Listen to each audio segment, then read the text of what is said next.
Cut చేసి పెట్టుకున్న 4 ఉల్లిపాయలను వేసుకోవాలి. వేసుకున్న తర్వాత బాగా ఆనియన్స్ వేగిన తర్వాతకి కొద్దిగా పసుపు వేసుకోవాలండి. పసుపు వేసుకొని కలుపుకోవాలి. కొద్దిసేపు బాగా మగ్గనివ్వాలి ఆనియన్స్ అనేది.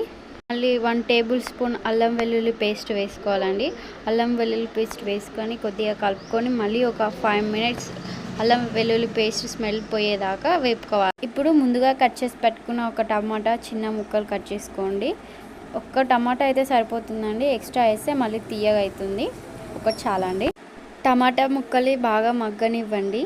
ఇప్పుడు ముందుగా కట్ చేసి పెట్టుకున్న వంకాయలని కూడా వేసుకొని ఒక్కసారి కలుపుకొని అవి కూడా ఒక 2 మినిట్స్ బాగా మగ్గనివ్వాలి. వంకాయలు అనేవి బాగా మగ్గితే మనకి టేస్ట్ అనేది బాగా వస్తుంది. ఏదైనా సరే మనం మంచిగా అన్నీ వేసిన తర్వాతకి బాగా సిమ్లో పెట్టి మగ్గనియాలి.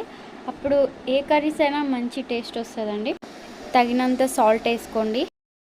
ఇప్పుడు 2 స్పూన్స్ కారం వేసుకోవాలండి. మాకైతే కారం ఎక్కువ తింటాం కాబట్టి 2 స్పూన్స్ వేసుకున్నా.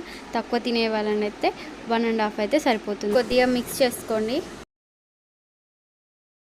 కారం వేసుకున్న తర్వాతకి కొంచెం మగ్గనివ్వండి. మగ్గితే టేస్ట్ అనేది బాగా. ఇప్పుడు 1 కప్పు వాటర్ యాడ్ చేసుకోండి. కలుపుకొని ఒక 5 మినిట్స్ మూత పెట్టి వదిలేసేయండి. వంకాయలు అనేవి బాగా మగ్గిపోయాయి. ఒక్కసారి కలుపుకొని మళ్ళీ మూత పెట్టేసుకుందాం. మళ్ళీ కర్రీ అనేది బాగా మగ్గితే అంతలోపల మనం పక్కన పెట్టేసుకొని ఎగ్స్ అవి వేపుకుందాం. ఇప్పుడు ఇంకో ప్యాన్ పెట్టుకొని దాంట్లో కొద్దిగా ఆయిల్ వేసుకొని ఉడకపెట్టుకున్న ఎగ్స్ వేసుకొని కొద్దిగా పసుపు వేసుకొని బ్రౌన్ కలర్ వచ్చేదాకా ఎగ్స్ని వేపుకొని పక్కన పెట్టేసుకోవాలి. ఇప్పుడు అదే ప్యాన్లో వెనీలలో వేసుకొని క్లీన్ చేసి పెట్టుకున్న రొయ్యల పొట్టుని ఆయిల్లో వేసుకొని పచ్చివాసన పోయేదాకా వేపుకొని తీసి పక్కన పెట్టుకోవాలి. చూసారు కదా, కర్రీ కూడా అయిపోయింది. వంకాయలు అనేవి బాగా మగ్గినాయి. ఇప్పుడు పక్కన పెట్టుకున్న ఎగ్స్ రొయ్యలని వేసేసుకొని బాగా కలుపుకోవాలి. ఇప్పుడు కొద్దిగా ధనియాల పౌడర్ వేసుకోవాలి.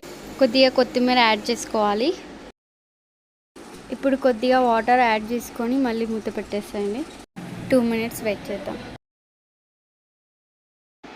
కర్రీ అయిపోయిందండి. ఒక్కసారి ఇలా ట్రై చేసి చూడండి, బాగుంటుంది. ఆనియన్స్ వేసి చేస్తాం కానీ ఆ టేస్ట్ తింటుంటే స్మెల్ వస్తుంది, రొయ్యల స్మెల్.